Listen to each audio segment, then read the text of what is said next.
Hello. Hello. Hello, how are you? I'm fine. Good. And you? I'm good, good. I just wanted to catch up with you on what you thought when you were there. Okay, yes, I returned last night already, Yeah. so that I was 1 day. Yeah. Impressions? Impressions are sad.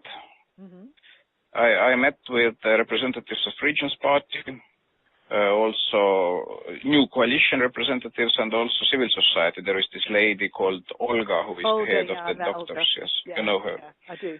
Yes, so that, well, my impression is in this sense sad that there is, well, no trust towards also these politicians who will return now to the coalition.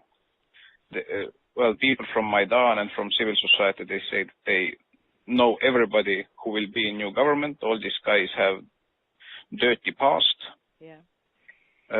So that, well, they made some proposals to the same Olga and some others from civil society to join new government. But this Olga, for example, she says directly that she's ready to go to the government only in the case if she can take with her team foreign experts to start real healthcare reforms.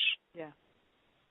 So that, well, basically it is that the trust level is absolutely low. Mm-hmm. On the other hand, all these security problems, this integrity problems, Crimea, all this stuff. Mm-hmm. Regions Party was absolutely upset. They say that, well, they accept this, that now there will be new government and there will be extraordinary elections, but there is enormous pressure against the members of parliament, that there are uninvited visitors during the night to party members. Well, some journalists who were with me, they saw during the day that one member of parliament was just beat in front of the parliament building by these guys with the guns on the streets. Yeah. So that all this mess is still there. And of course, this Olga and others from civil society, they were absolutely sure that people will not leave the streets before they see that the real reforms will start. So that it's not enough that there is just change of government. So that is the main impression. So that from EU's and also, well, Estonia's point of view, of course, we should ready to put this financial package together with others. Yeah. This very clear message is needed that it's not enough that there is change of government, but the same real reforms, real action to increase the level of trust. Otherwise, well, it will end badly. Yeah. Because the Regions Party also said that, well, you will see that if the people from the eastern part of Ukraine will really wake up and will start to demand their rights. Some people also with me, they were in Donetsk. Their people said that, well, we can't wait how long still the occupation of Ukraine lasts in Donetsk. Yeah. That it is real Russian city, and we'd like now to see that, well, Russia will take over. So that, well, short impressions. No, very, very interesting. I've just had a big meeting here with Olli Rehn and the other commissioners to talk about what we can do. I mean, we're working on financial packages, short, medium, long term, everything from how we get money in quickly, how we support the IMF, and how we get a kind of investment packages and business leaders and so on. On the political side, we've worked out resources we've got, and I offered to civil society and to Yatsenyuk and Fishko and everybody I met yesterday. We can offer you people who know how to do political and economic reform. The countries that are closest to Ukraine have themselves been through dramatic changes and have done big political and economic reforms. So we've got loads of experience to give you, which we're happy to give.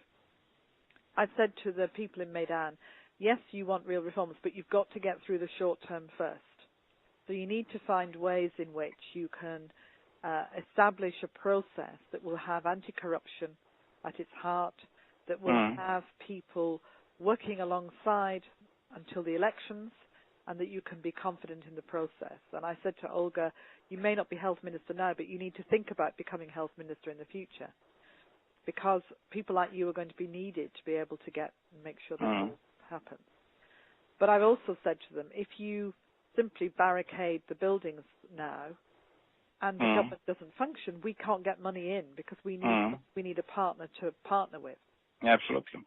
And I've said to the the opposition leaders shortly to become government, you need to reach out to Maidan. You need to be, engaging with them. You also need to get ordinary police officers back on the streets under a new sense of their role, so that people feel safe.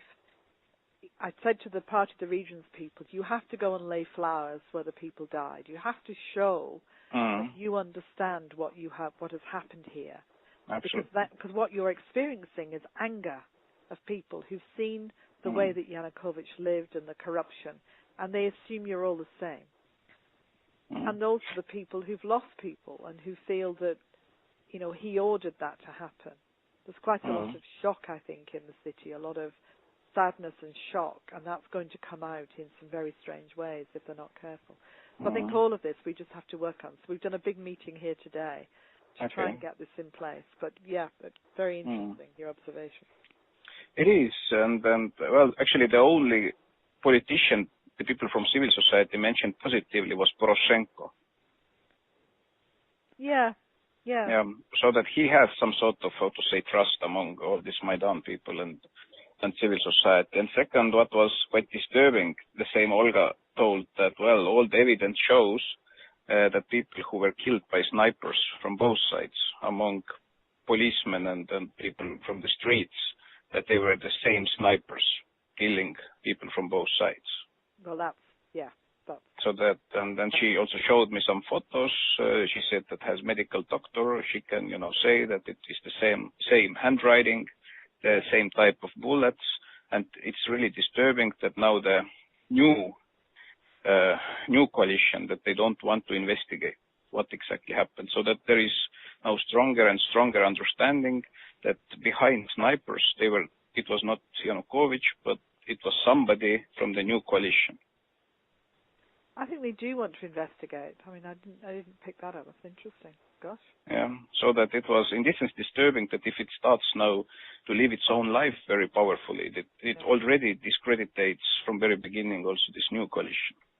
I mean, this is what they've got to be careful of as well, that they need to demand great change, but they've got to let the RADA function. If the RADA doesn't function, then it's complete chaos.